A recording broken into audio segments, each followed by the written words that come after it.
Hello बच्चों, how are you all? I hope you all are doing well. Welcome back to my YouTube channel teaching biology by Priyanka. Sorry, काफ़ी time से video upload नहीं हुई है, but I will try my best कि मैं daily basis पे नहीं तो 1 या 2 दिन गैप लेके वीडियो अपलोड करूँ। लेकिन इस टाइम लास्ट वीडियो से लेके अब तक का जो टाइम है वो ज़्यादा हो गया है, बट इतना वेट आपको नहीं करना पड़ेगा। चलो जल्दी से लेट्स स्टार्ट द वीडियो। हम लोगों ने लास्ट क्या पढ़ा था? अगर आप लोगों ने मेरी लास्ट की वीडियोस नहीं देखी है तो जाकर चैनल को सब्सक्राइब कर लेना।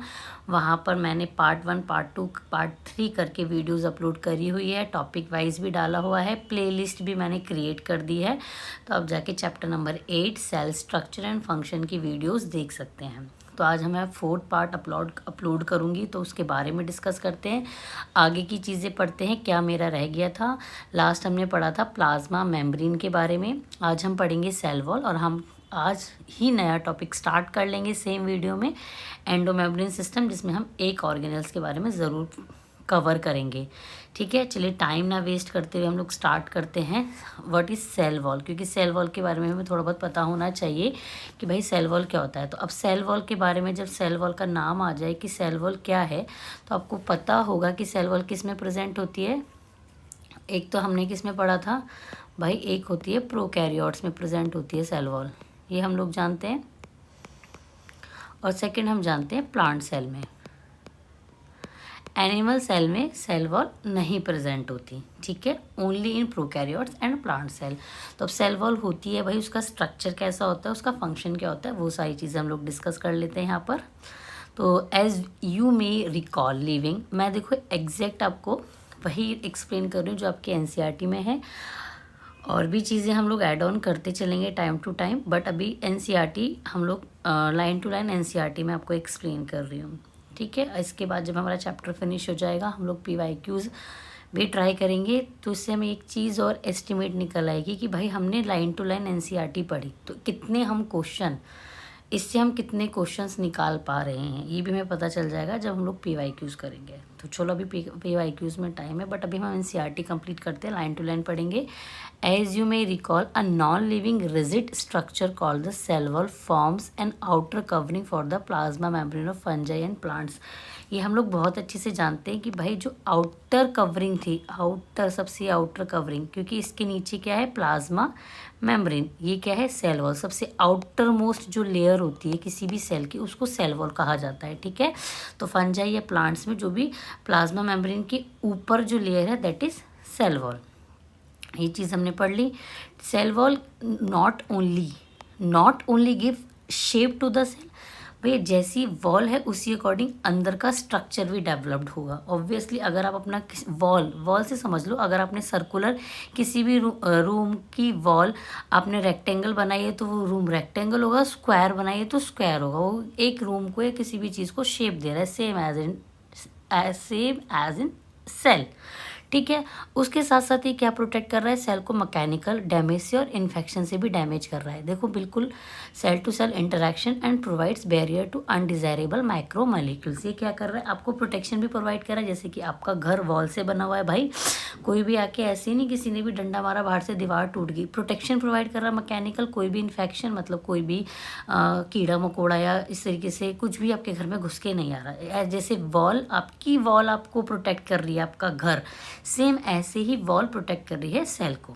और वो क्या करती है, ये वाली सेल टू सेल इंटरेक्शन में भी हेल्प करती है, और ये भी प्रोवाइड करती है कि जो अनडिजायरेबल माइक्रोमोलिक्यूल्स है, जो नहीं चाहिए सेल को, उनको भी ये क्या करती है, रोकती है। बैरियर प्रोवाइड, एक तरीके से बैरियर है कि नहीं भाई आप नहीं जाओगे अंदर।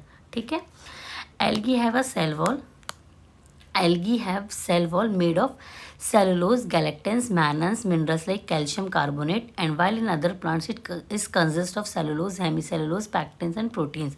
अगर हम एल्गी की बात करें तो वहाँ पर किस चीज़ की बनी हुई है, आपकी जो है वो सेलुलोज की, गैलेक्टेंस, मैनन्स और मिनरल्स जैसे कि कैल्शियम कार्बोनेट, CO3 की बनी हुई है। लेकिन अगर प्लांट्स में बात करें तो उसमें सेलुलोज के साथ साथ हेमोसेलुलोज भी होता है, कुछ पैक्टिन्स भी होते हैं और कुछ प्रोटीन्स भी होते हैं जो सेल वॉल को डेवलप करने में हेल्प करते हैं। ठीक है, यहाँ तक बात समझ में आई। उसके बाद नेक्स्ट लाइन पढ़ लेते हैं कि भाई ये क्या कह रहा है, the cell wall of young plant, एक सेकेंड भाई, the cell wall of young plant cell primary wall is capable of growth which gradually diminishes as the cell mature and the secondary wall is formed on the inner towards membrane side of the cell. क्या होता है, पहले जो wall बनती है वो बनती है आपकी प्राइमरी, जो धीरे धीरे ग्रो करती रहती है ग्रेजुअली, जैसे ही ये मेच्योर हो जाएगी वो सेकेंडरी में कन्वर्ट हो जाएगी, जो किसकी तरफ बनेगी, अंदर की तरफ, दिस इज ये इधर की तरफ बनेगी सेकेंडरी, अंदर की तरफ टुवर्ड्स द प्लाज्मा मेम्ब्रेन की तरफ, वहाँ पर inner side towards membrane inner side form होती चली जाती है, तो अंदर वाली साइड जो होगी वो सेकेंडरी होगी सेल की आपकी। बीच में इनकी एक चीज़ और होती है यहाँ पर, जिसको बोलते हैं middle lamella. Middle lamella is a layer mainly of calcium pectate की बनी होती है। भैया याद रखना, कभी कभी पूछा जाता है कि भैया मिडल लैमेला किसकी बनी होती है, तो आप बोलोगे जी कैल्शियम पैक्टेट की बनी होती है, विच होल्ड, जिसका काम क्या होता है, विच होल्ड्स और glues the different neighbouring cells together, जो आपस की जो सेल्स हैं, देखो इस तरीके से, मैं आपको फिगर भी दिखाऊंगी, टेंशन ना लो, क्योंकि middle lamella is a layer mainly of calcium pectate which holds और glues different neighbouring cells together. Middle lamella क्या होती है, एक वो किसकी बनी होती है, कैल्शियम पैक्टेट की बनी होती है, जिसका काम क्या होता है, जो नेबरिंग सेल्स हैं आसपास की सेल्स उनको होल्ड करके रखना, ग्लू करके रखना।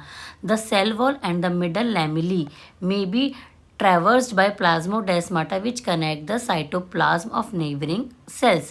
अब इसमें कह रहा है जो सेल वॉल और मिडल लैमेला है वो भी काम करती है पास आउट ट्रैवर्स का मतलब होता है कोई भी चीज़ पास ऑन करना, पास आउट करना, प्लाज्मोडेस्माटा के थ्रू, जो कि कनेक्टिव सेल, ये भी एक तरीके की क्या है, एक सेल से दूसरे सेल से कनेक्ट होता है, जो कि किससे, साइटोप्लाज्म नेबरिंग सेल से। ये भी दिखाएंगे कि ये चीज़ होती क्या है। तो चलिए पहले दिखा देते हैं फिगर, ताकि ना थोड़ा सा ये हमें क्या हो जाएगा भाई, डाउट क्लियर हो जाएगा हमारा, है ना। देखिए ये वाली फिगर, ये आपका सेल है, ठीक है, ये पूरा सेल है, ये मिडल लैमेली जो है ये बीच का गैप है। मैंने क्या बताया था कि सेकेंडरी वॉल किधर होगी, अंदर की तरफ होती चली जाएगी, प्लाज्मा मेम्ब्रेन के अंदर की तरफ, बाहर रह जाएगी प्राइमरी वॉल। ऐसा नहीं है कि प्राइमरी पहले सेकेंडरी नहीं, प्राइमरी बाहर की तरफ, अंदर की तरफ सेकेंडरी। मिडल लैमेला ये दो सेल के बीच का गैप है, दिस इज मिडल लैमेला, तभी तो वो दूसरे सेल को ग्लू करके रखा है। ये आपका सेल है, ठीक है। ये वाली फिगर दिखाती हूँ, ये बहुत अच्छे से समझ में आएगी, एक बार इसको रब कर दूँ। ये देखिए इसमें क्या क्या दिया हुआ है, ये चीज़ बहुत अच्छे से क्लियर होगी। अब ये न्यूक्लियस है, वैक्यूल, सब चीज़ देखो, अंदर सबसे अंदर जो ब्लैक लाइन है this is cell membrane, secondary wall cell membrane के जस्ट पीछे है ये ग्रीन वाला, ठीक है। ये प्लाज्मोडेस्माटा है जो एक सेल के दूसरे सेल के साइटोप्लाज्म में कनेक्टिविटी प्रोवाइड करता है। अंदर ये आपका साइटोप्लाज्म है, देखो प्राइमरी वॉल एकदम बाहर की तरफ है और जो अंदर की तरफ होगा वो सेकेंडरी वॉल है, ये रही, ठीक है। ये मिडल लैमेला, ये बीच का, ये वाइट जो एक दूसरे, ये जो कनेक्टिंग दिखा रहे हैं ना, ये देखो ये सेल है, आगे जाके ये भी सेल बन रहे हैं, ये भी सेल है, ये भी सेल है, ये रही, ये सेल है, ये सेल है, ये रही सेल, ये सेल है, ये बीच का एक सेल, 2 3 4 5 6 7, ये ग्रुप ऑफ सेल्स हैं, तो ये सिंगल सेल। अभी देखो ये जो वाइट लैमेला है ये क्या कर रहा है, कनेक्ट कर रहा है, होल्ड कर रहा है और भी सेल्स को, तभी तो कोई भी स्ट्रक्चर बनेगा। ये तो सिंगल सेल है और हमें क्या पता है कि group of cells makes a tissue, तो ये क्या है, जब ग्रुप ऑफ सेल्स होल्ड होंगे एक दूसरे के साथ तभी तो वो टिश्यू बनाएंगे। तो वो कब होल्ड होंगे, जब मिडल लैमेला उनके साथ कनेक्टिविटी दिखाएगा, ठीक है। ये स्ट्रक्चर था। स्टार्ट करते हैं एंडोमेम्ब्रेन सिस्टम। तो सेल वॉल आपको समझ में आ गया हो गया प्रीवियस वीडियो में, मतलब प्रीवियस अभी जो पढ़ाया है। एंडोमेम्ब्रेन सिस्टम पढ़ते हैं। While each of membranous organelles is distinct in terms of its structure and function, many of these are considered together as endomembrane system because their functions are coordinated. जैसे कि हमने eukaryotes में पढ़ा था कि कुछ उसके ऑर्गेनल्स ऐसे होते हैं कि प्लाज्मा मेम्ब्रेन के अलावा भी उनकी खुद की एक आउटर मेम्ब्रेन भी होती है, एक खुद की अलग से मेम्ब्रेन भी होती है। उसके अलावा भी कुछ ऐसे ऑर्गेनल्स हैं जिनका जो काम है वो एकदम कोऑर्डिनेटेड मैनर में है, मतलब कि एक दूसरे से लिंक्ड है उनका काम। तो उस सिस्टम को बोला जाता है एंडोमेम्ब्रेन सिस्टम। और उस एंडोमेम्ब्रेन सिस्टम में आपके क्या क्या चीज़ें आती हैं वो चीज़ हम देख लेते हैं। तो उसमें क्या क्या इंक्लूड होंगे, द एंडोमेम्ब्रेन सिस्टम इंक्लूड्स, क्या क्या इंक्लूड्स है, एंडोप्लाज्मिक रेटिकुलम, एक है आपका एंडोप्लाज्मिक रेटिकुलम, इसमें इंक्लूड है Golgi complex, lysosomes and a vacuoles. तो इसमें जो एंडोमेम्ब्रेन सिस्टम में हम जिसको बोलेंगे कौन कौन इन्वॉल्व है, आपका ER, Golgi, lysosomes and vacuoles. Since the function of since the function of the mitochondria, chloroplast and peroxisomes are not coordinated, while the above components, these are not considered as a part of the endomembrane system. तबकि mitochondria के पास भी अपनी खुद की membrane होती है अलग से, क्लोरोप्लास्ट के पास भी, पेरोक्सिसोम के पास भी, लेकिन स्टिल ये कोऑर्डिनेटेड फॉर्म में काम नहीं करते, इसलिए इनको एंडोमेम्ब्रेन सिस्टम में इंक्लूड नहीं किया गया है. तो अगर आपसे पूछा जाए कि भाई एंडोमेम्ब्रेन सिस्टम में कौन कौन इन्वॉल्व है, तो आप बोलोगे ER, Golgi, lysosomes and vacuoles, ये आप बोलोगे. तो ये चीज़ बोली जाएगी. ठीक है, तो अब हम इसमें फर्स्ट एंडोमेम्ब्रेन सिस्टम के बारे में पढ़ लेते हैं कि भाई क्या होता है. तो पहला आपका होता है एंडोप्लाज्मिक रेटिकुलम के बारे में पढ़ेंगे. पहले हम पढ़ेंगे एंडोप्लाज्मिक रेटिकुलम. तो आज वीडियो में हम एंडोप्लाज्मिक रेटिकुलम ही कंप्लीट करेंगे, गोल्गी हम नेक्स्ट पढ़ेंगे कल. ठीक है, चलिए. Electron microscopic studies of eukaryotic cell reveals the electron microscopic studies of eukaryotic cells reveal the presence of network or a reticulum of tiny tubular structures scattered in the cytoplasm that is called the endoplasmic reticulum ER.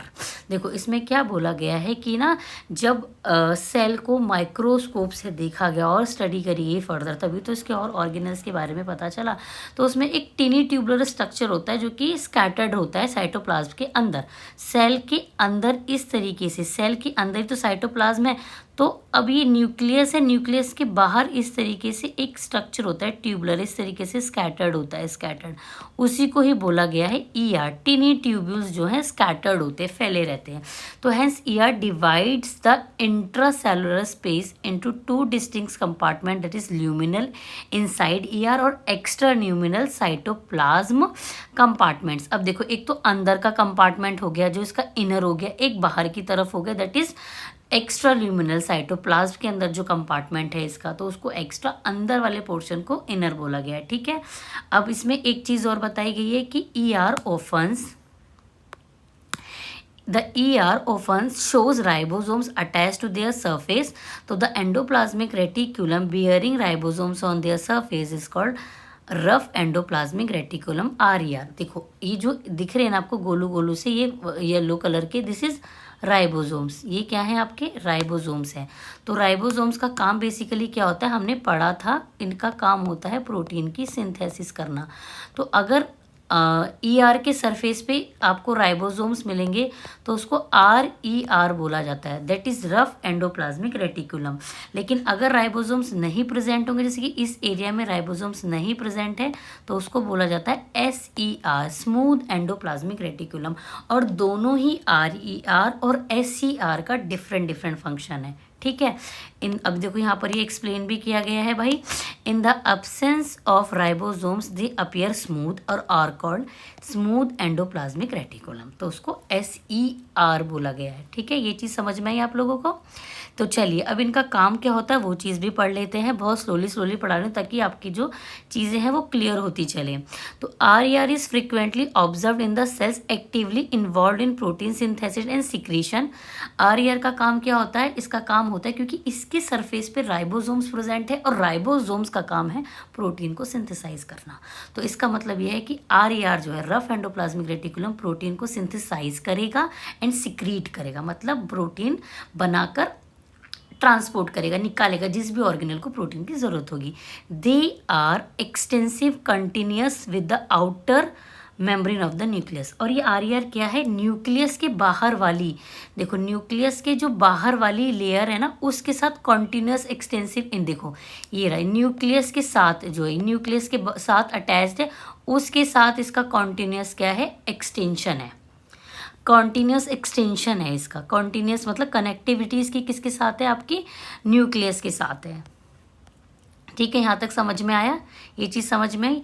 अब ये तो हमने RER का function पढ़ लिया. अब हम पढ़ लेते हैं कि भैया स्मूथ एंडोप्लाज्मिक रेटिकुलम का काम क्या होता है.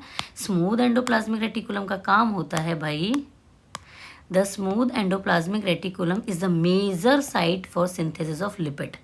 तो SER क्या करता है, आपके लिपिड का सिंथेसिस करता है। In animal cells lipid like steroid hormones are synthesise in SER, मतलब जो कि आपके स्टेरॉयड्स हार्मोन होते हैं, जैसे कि कोलेस्ट्रॉल और भी स्टेरॉयड्स हार्मोन्स होते हैं डिफरेंट, उनको सिंथेसाइज कहाँ होता है, बेसिकली SER में होता है।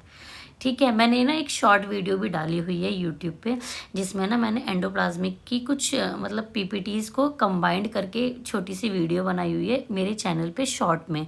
तो ER का उसमें फंक्शन और SER का और RER का आपको वो मिल जाएगा, क्या कहते हैं, डिफरेंस। तो अगर आप देखना चाहें तो वहाँ पर भी देख सकते हैं। ठीक है, तो आज हमने कवर करा, कुछ भी एक्स्ट्रा होगा वो मैं ऐड ऑन कर दूंगी एंड ऑफ द चैप्टर। अभी हम लोग NCERT कंप्लीट कर रहे हैं, कुछ भी नहीं समझ में आए तो आप कमेंट कर सकते हैं, मैं आपका डाउट बिल्कुल सॉल्व करूंगी। ठीक है, तो अभी हम चैप्टर अपना आज ही ये लेक्चर अभी यहीं पर ही फिनिश करते हैं एंडोप्लाज्मिक रेटिकुलम के साथ। कल हम पढ़ेंगे गोल्गी एपैरेटस और लाइजोसोम्स, मतलब अगर हम कोशिश करेंगे कि हम 2 या 3 जो हैं ऑर्गेनल्स कंप्लीट कर लें, जैसे गोल्गी एपैरेटस हम पढ़ लें, लाइजोसोम्स पढ़ लें और वैक्यूल्स पढ़ लें। मतलब ये है कि एक नेक्स्ट वीडियो में हम ये तीनों चीज़ कवर कर लेंगे और फिर हम माइटोकॉन्ड्रिया स्टार्ट करेंगे। माइटोकॉन्ड्रिया थोड़ा लेंदी है तो उसके बारे में थोड़ा सा अच्छे से पढ़ेंगे। माइटोकॉन्ड्रिया प्लास्टिड्स अलग से पढ़ेंगे। फिर मतलब 2-3 लेक्चर्स में, मतलब 2-3 वीडियो में हम आपका चैप्टर फिनिश कर देंगे। 2-3 और वीडियोस आएंगी, चैप्टर फिनिश कर देंगे। उसके बाद हम लोग स्टार्ट कर देंगे न्यू चैप्टर और PYQs कराने के बाद।